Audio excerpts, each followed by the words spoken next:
The day the alien ships appeared in Earth's sky started like any other day. People went to work, children went to school, and life moved along as it always had. Then the news broke. Strange objects had appeared in orbit around Earth.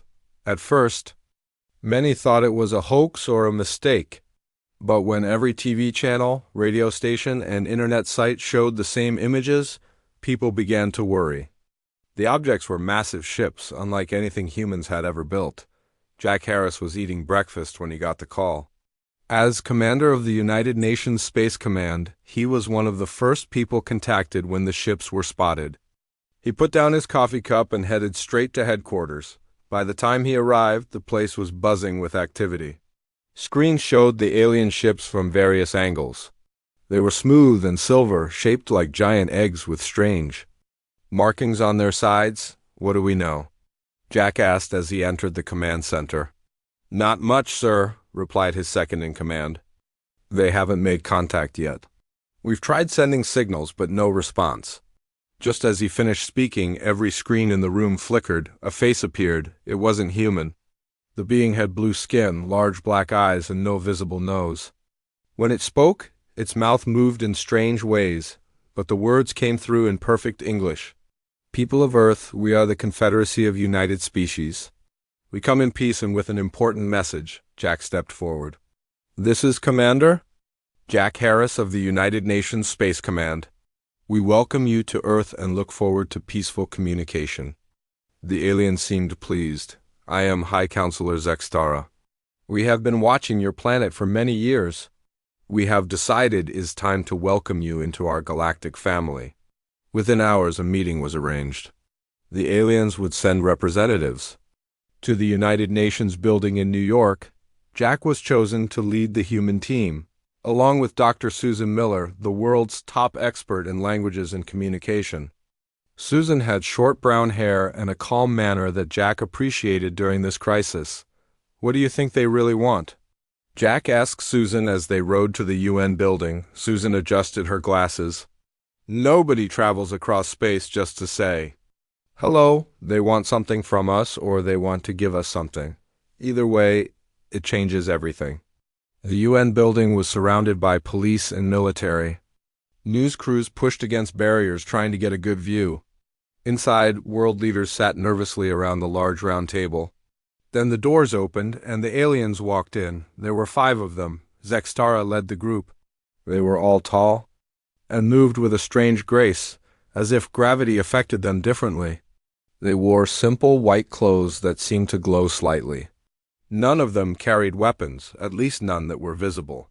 Thank you for meeting with us, Zextara said, after they were seated. We represent the Confederacy of United Species, a union of 159 intelligent species from across the galaxy.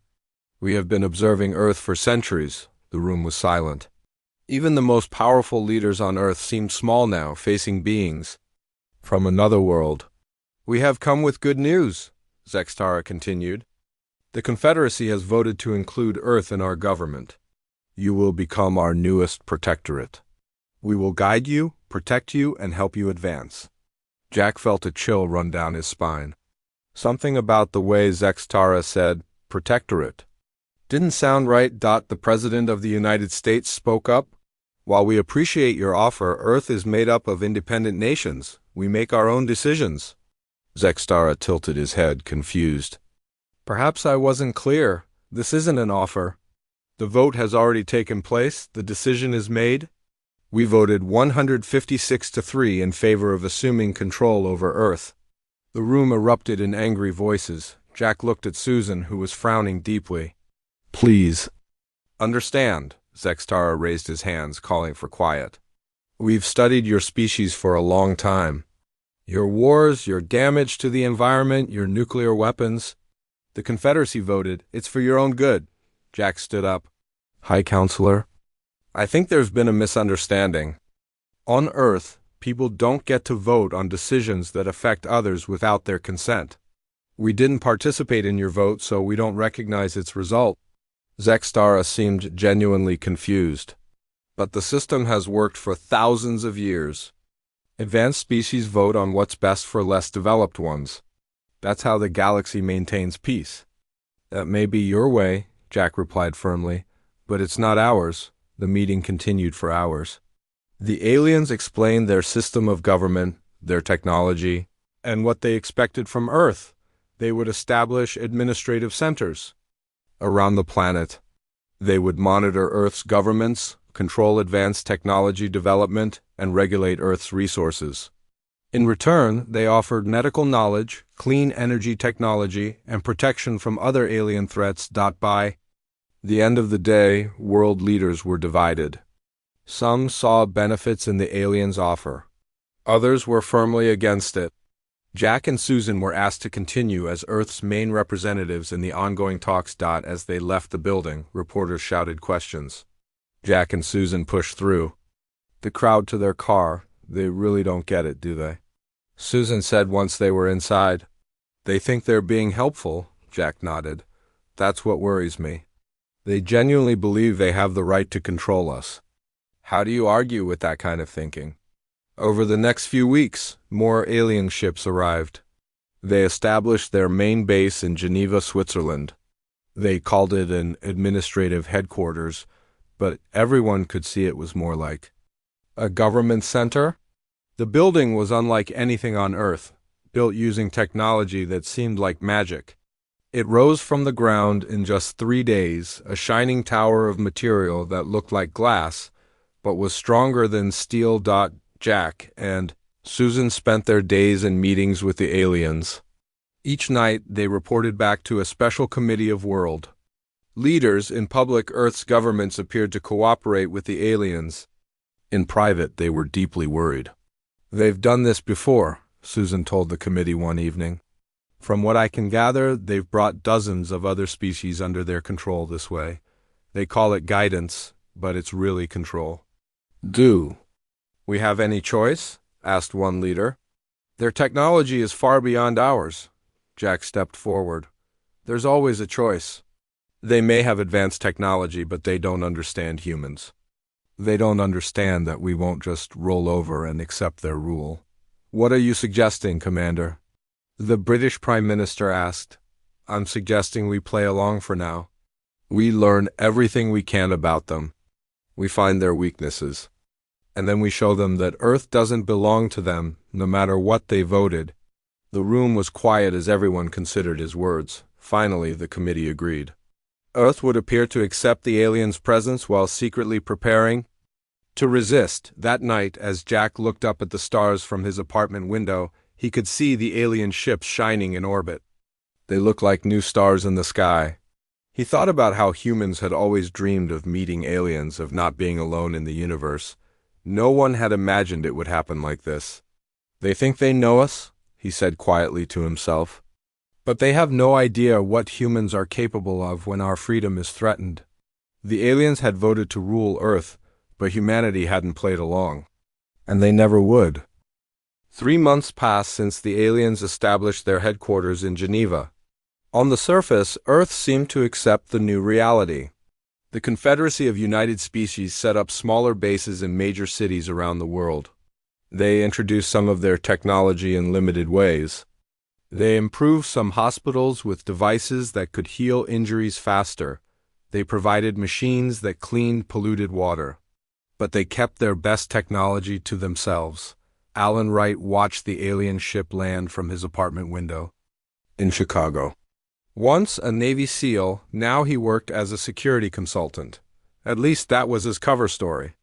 In truth, he was part of a growing resistance movement. Alan was tall with short gray hair and eyes that missed nothing. He finished his coffee and grabbed his jacket. It was time for a meeting. The meeting place changed every time. Today it was in the back room of a small bookstore. Alan entered through the back door and nodded to the others already there. Olivia Green sat at the head of the table. She had been a top military strategist before the aliens came. Now she coordinated resistance efforts across North America. Let's get started, Olivia said when everyone had arrived. The aliens are expanding their control. They're now advising on government decisions in 43 countries.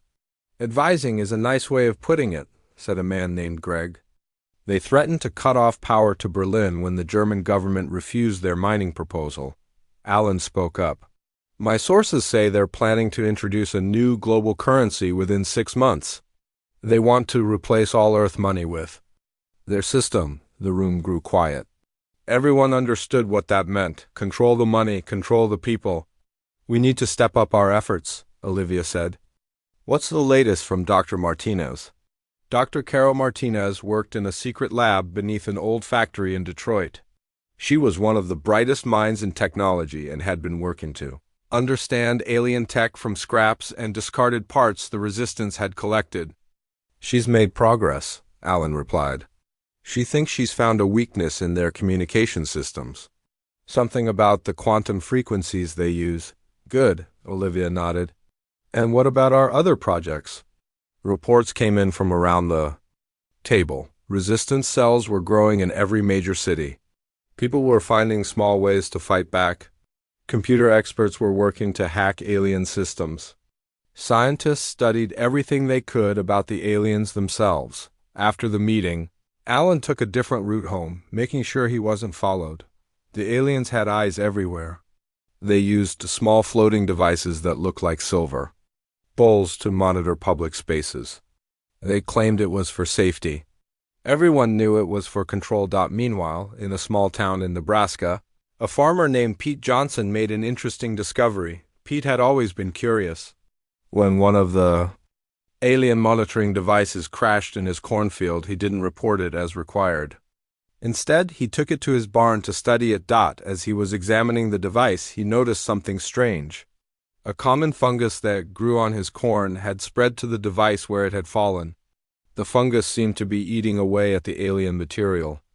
Pete carefully collected samples of the fungus and stored them safely. He then made a call to a number he had been given for emergencies. 2 days later, a woman arrived at his farm. She introduced herself as Lily, though Pete suspected that wasn't her real name. He showed her what he had found. It's just a regular corn fungus, Pete explained. Nothing special. But look what it does to their tech. Lily examined the damaged device and the fungus samples. This could be important, she said. I need to get this to our scientists. Back in Chicago, Alan received a message about the fungus discovery. He immediately forwarded it to Dr. Martinez in Detroit. If the aliens had a biological weakness, that could change everything. Dr. Martinez worked day and night in her underground lab. She was a short woman with long black hair, often tied back in a messy bun. Her lab was a mix of Earth technology and reverse-engineered alien tech. When she received the fungus samples, she immediately began testing them against various alien materials the Resistance had collected. The results were promising. The fungus didn't just damage the outer casing of alien devices. It somehow interfered with their function. Dr. Martinez theorized that the fungus released compounds that disrupted the quantum fields the aliens used in their technology. While these discoveries were happening in secret, on the surface, humanity continued to play along with the alien rule. Commander Jack Harris and Dr. Susan Miller maintained their roles as Earth's official representatives to the Confederacy. They're getting impatient, Jack told Susan after a particularly tense meeting with High Counselors X Tara. They expected us to be more grateful for their help, Susan nodded. They don't understand human psychology at all. They thought we'd be happy to hand over control for some advanced technology. That gives us an advantage, Jack said. They keep underestimating us. The resistance movement grew stronger every day. It wasn't a traditional army. It was scientists, hackers, former military, and ordinary citizens working together in small groups. They shared information through old-fashioned methods the aliens couldn't easily track: handwritten notes, coded radio broadcasts, word of mouth. In her lab, Dr. Martinez finally had a breakthrough. She discovered that the alien quantum communication system had a fundamental flaw. Their system couldn't easily adapt to rapid changes in frequency. If someone could create enough interference at the right frequencies, it would disrupt their communications completely. She sent word to Olivia Green. The Resistance now had two potential weapons: the fungus and the communication weakness. Olivia began planning how to use these advantages. The aliens remained unaware of these developments. They continued to expand their influence. They replaced human officials with their own advisors in more and more positions of power. They restricted research in certain scientific fields. They controlled what news was reported, but they made a critical mistake. They believed that compliance meant acceptance. When humans followed their rules, the aliens thought it meant humans agreed with those rules.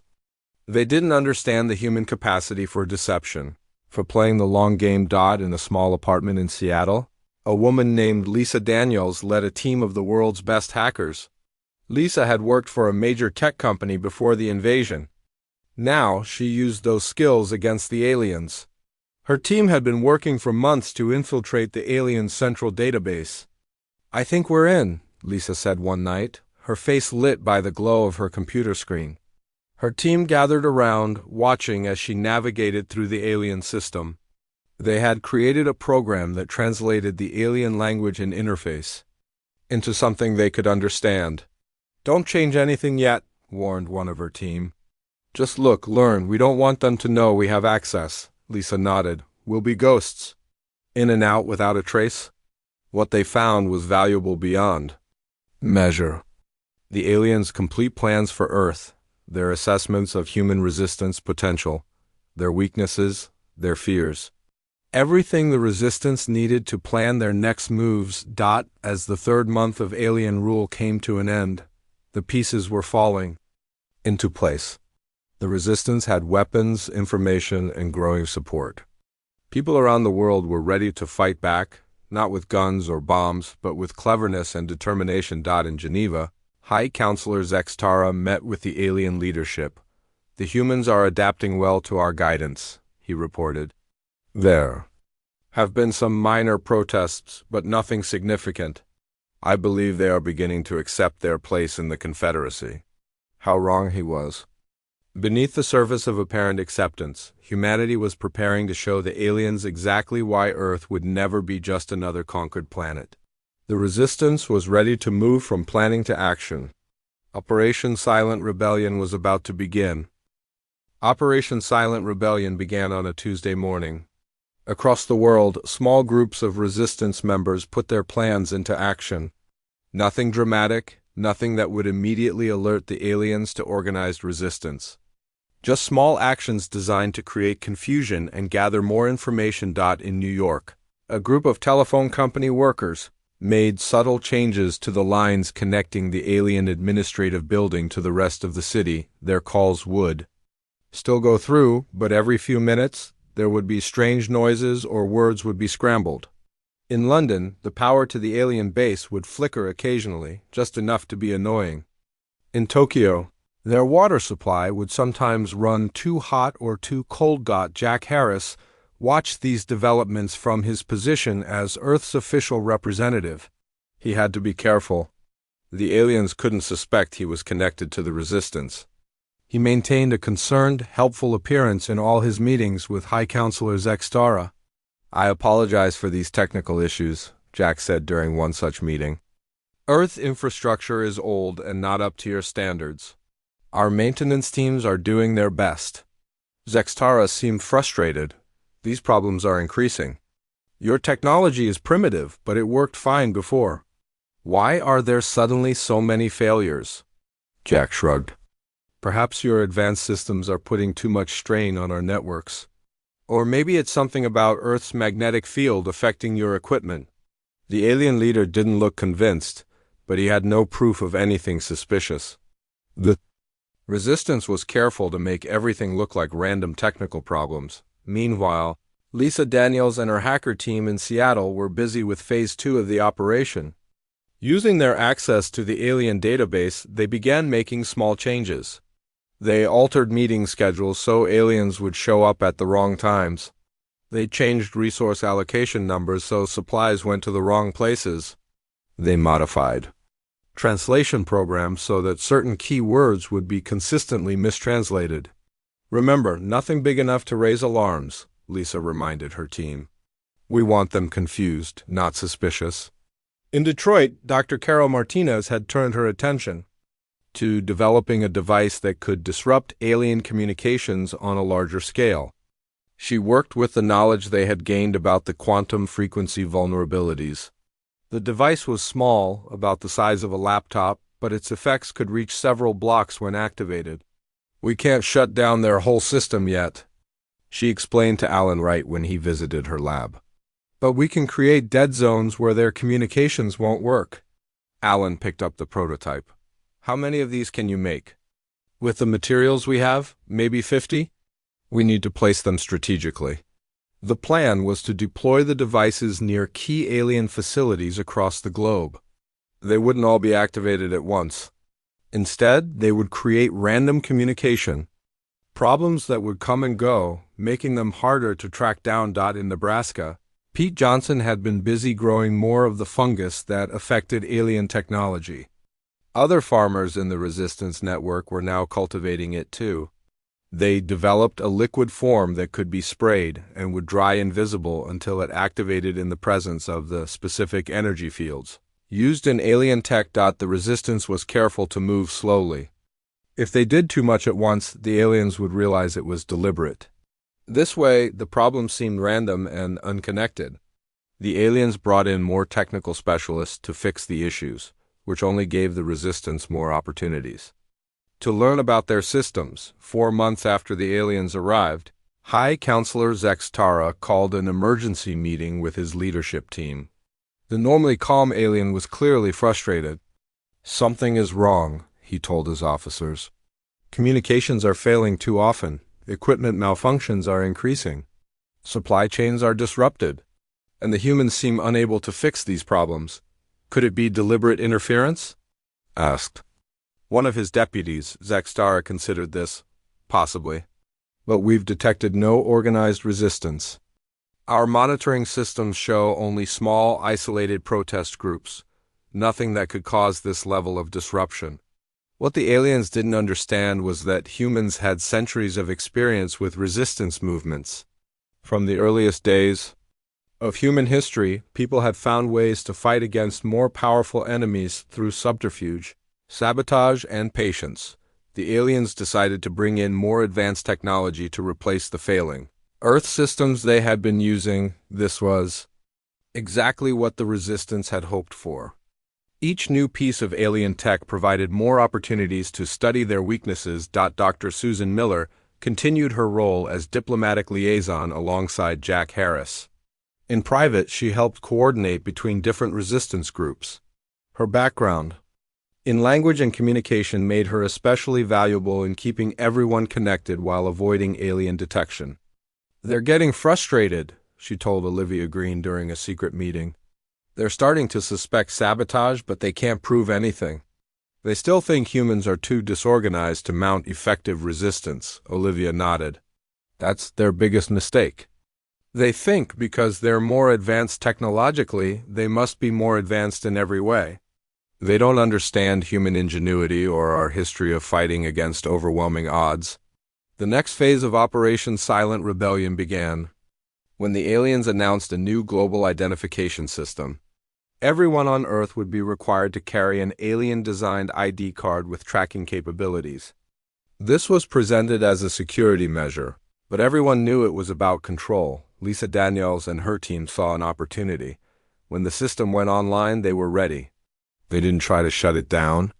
Instead, they introduced subtle errors into the database.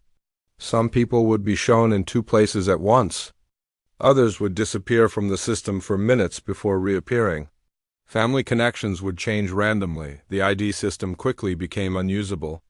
The aliens couldn't tell who was where or doing what. They blamed poor implementation and human error. They had no idea it was deliberate sabotage. In Geneva, UN Secretary-General Gordon Russell met with Zex Tara to discuss the ID system failure. Russell was one of the few world leaders who knew about the resistance but had to pretend he didn't. "I'm sorry about the difficulties with the new system," Russell said with a concerned expression. "Perhaps it was implemented too quickly. Earth has many different governments and systems. Integration is challenging." Zex Tara was clearly annoyed. "We've implemented similar systems on dozens of worlds. It has never been this difficult. I'm beginning to think there's something unique about Earth that interferes with our technology." Russell nodded sympathetically. "Earth does have unusual magnetic fields and atmospheric conditions. Many of our own technologies had to be specially designed to work here." This explanation seemed to satisfy the alien leader for now. The Resistance had been careful to create problems that could have natural explanations.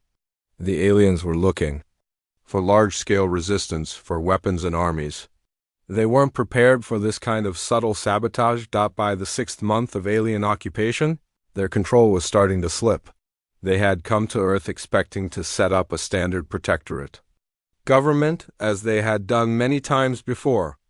Instead, they found themselves dealing with endless technical problems, miscommunications, and system failures. The Resistance was ready to take the next step. Dr. Martinez had produced enough communication disruptors.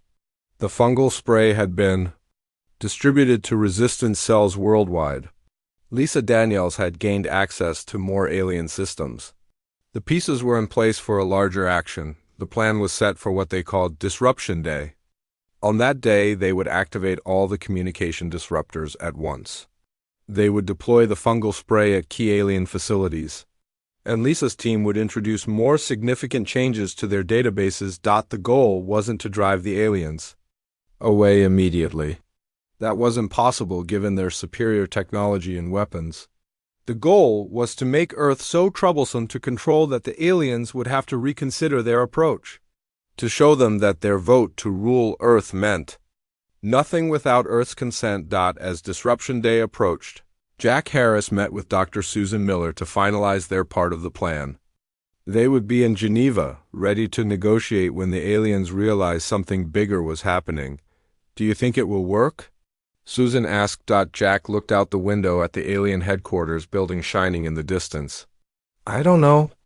But I do know that humans have never accepted rulers imposed on them for long. One way or another, we'll show them that their vote doesn't count here." Disruption Day arrived with clear skies and mild weather across much of the world. The Resistance had chosen the date carefully, making sure key members were in position. At exactly noon Geneva time, the operation began. In Chicago, the aliens had established their North American command center. They had taken over a 40-story building downtown and filled it with their advanced technology. Alan Wright stood across the street, watching the building through dark sunglasses. He checked his watch and nodded to a woman beside him. She spoke quietly into a phone, giving the signal to begin. Across the city, Resistance members activated the devices Dr. Martinez had created. The quantum communication disruptors came to life, creating invisible fields that scrambled alien transmissions. Inside the alien headquarters, confusion spread as communications suddenly failed. Their screens went blank, their translators stopped working, and their connection to other bases around the world cut off.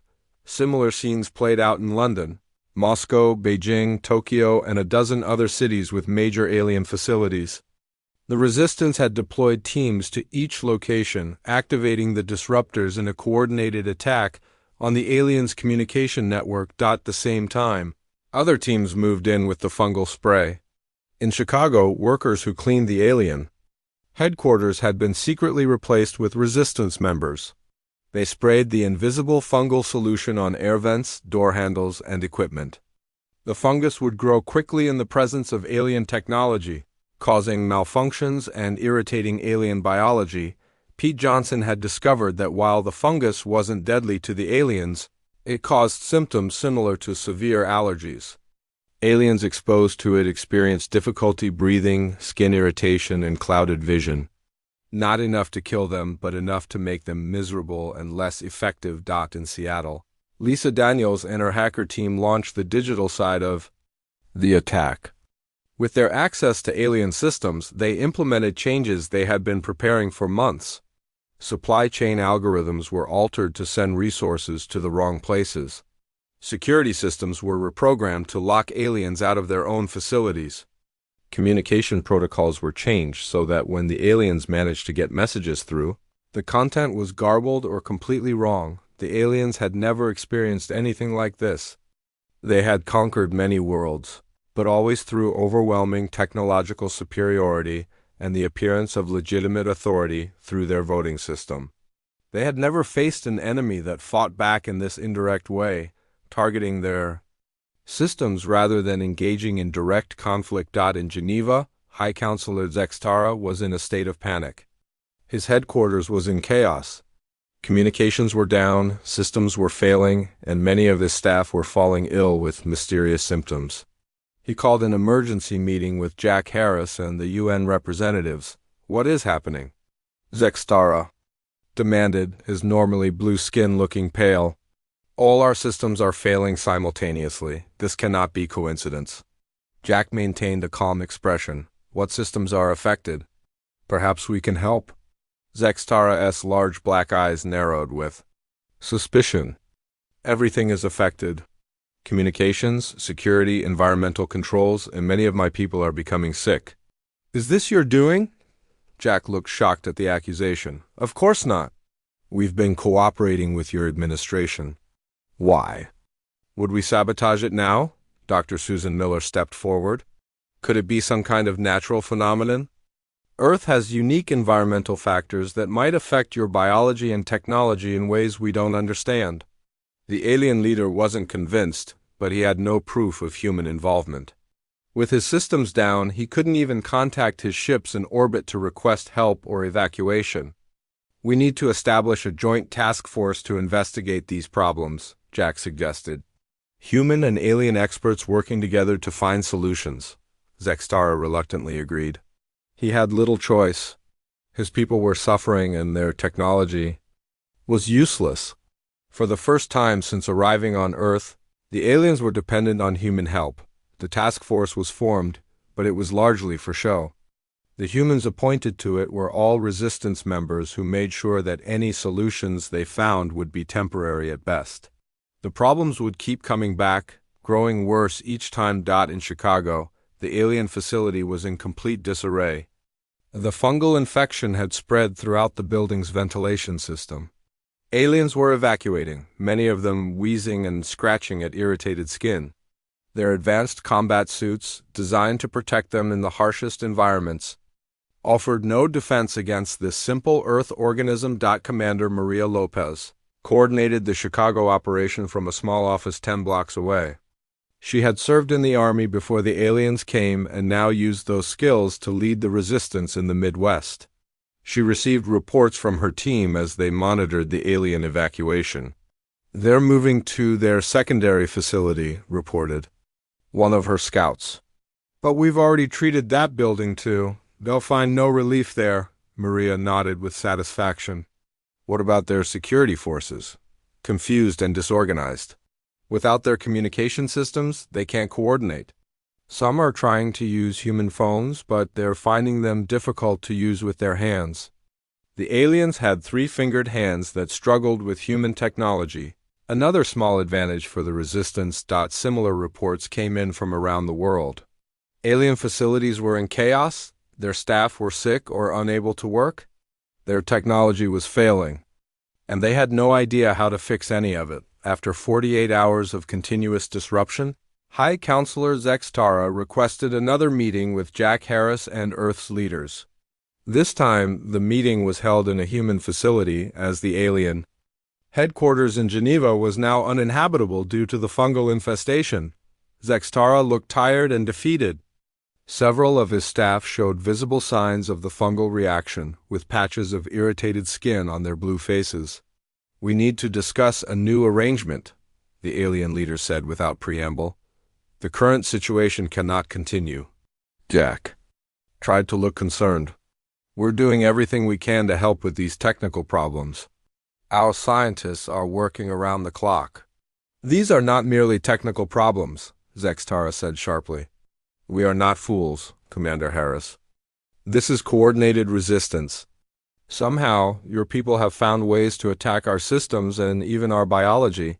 Instead of denying it further, Jack changed his approach.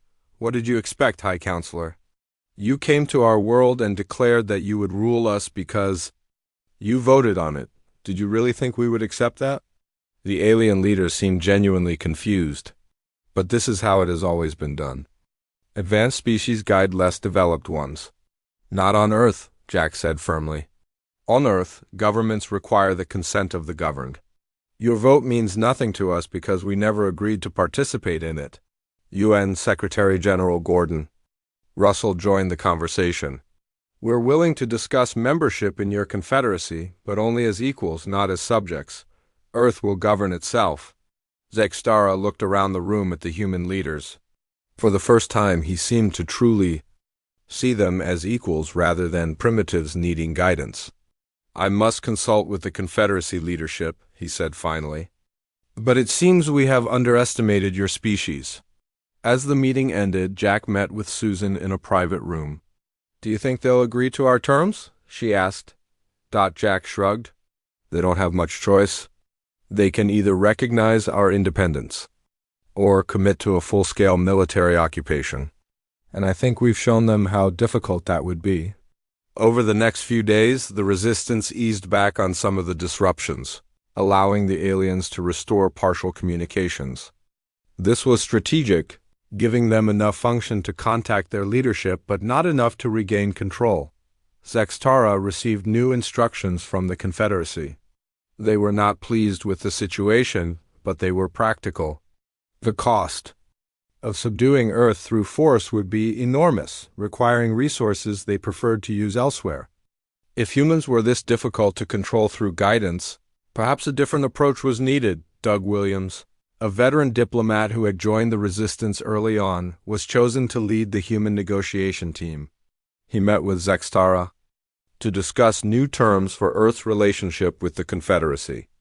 We never agreed to your vote, Williams stated calmly as the negotiations began. On Earth, consent matters. We're willing to discuss membership in your Confederacy, but only as equals, not subjects. The fungal gambit had worked. Now it was time to see if humanity could turn a planned conquest into a true partnership. 6 months after Disruption Day, Earth representatives stood on the floor of the Galactic Confederation Assembly. The massive chamber was unlike anything humans had seen before, a huge circular room with seating for representatives of all 159 member species. The ceiling was a perfect dome that showed the stars outside, making it feel as if they were meeting in open space. Jack Harris had been chosen as Earth's first ambassador to the stars. Beside him stood Dr. Susan Miller, now serving as his chief advisor. They wore simple but formal Earth clothes, standing out among the colorful and strange outfits of the alien representatives. The journey to this moment had been difficult. After the success of Disruption Day, negotiations between Earth and the Confederacy had lasted for months. The aliens had been reluctant to give up their plans to rule Earth as a protectorate. But the resistance had made it clear that the cost of forcing their rule would be too high. In the end, the Confederacy had offered Earth provisional member status. Not full membership, but not a protectorate either. Earth would have a voice in the assembly, but not a vote, at least not yet. Most importantly, the aliens had withdrawn their administrative forces, replacing them with a small diplomatic mission. Now Jack and Susan were here to formalize the agreement and to propose something new, something that would change the Confederacy forever. If they could convince the other species to accept it, High Counselor Zextara, now serving as the Confederacy's representative to Earth rather than its ruler, approached them before the session. Began, Ambassador Harris, he greeted Jack with a small bow. The Assembly is curious about Earth. Many representatives have questions about how you managed to resist our technology. Jack smiled. We'll be happy to explain our perspective. But I think the most important question isn't how we resisted, but why we needed to in the first place. Zextara's large eyes blinked slowly. You still don't understand our ways. The vote is sacred in the Confederacy. It has been our method of governance for thousands of years. And we respect that, Susan added. But on Earth, we believe that those affected by decisions should have a voice in making them. The session was called to order by the Assembly leader, a tall being with 6 limbs and golden skin. Representatives settled into their seats, many watching the humans with open curiosity. We welcome the representatives of Earth as provisional members, the Assembly leader announced. Ambassador Harris has requested time to address the Assembly. Jack walked to the central speaking platform. His heart was beating fast, but his voice was steady when he spoke. Esteemed representatives of the Galactic Confederacy, I bring greetings from Earth. We appreciate the opportunity to join this ancient and respected body of worlds. However, we come not just to join, but to propose a change that we believe will strengthen the Confederacy. A murmur ran through the assembly. Most new species were humble and grateful just to be included. They didn't propose changes to a system that had existed for millennia. Earth has a long history of developing systems of governance, Jack continued. We've made many mistakes and learned many lessons. One of the most important is that government must have the consent of the governed to be just and stable. He paused, looking around at the alien faces. Some showed interest, others skepticism. Many were unreadable to human eyes. The Confederacy voted to make Earth a protectorate without our input or consent. This led to resistance that could have been avoided. We propose a simple amendment to your charter.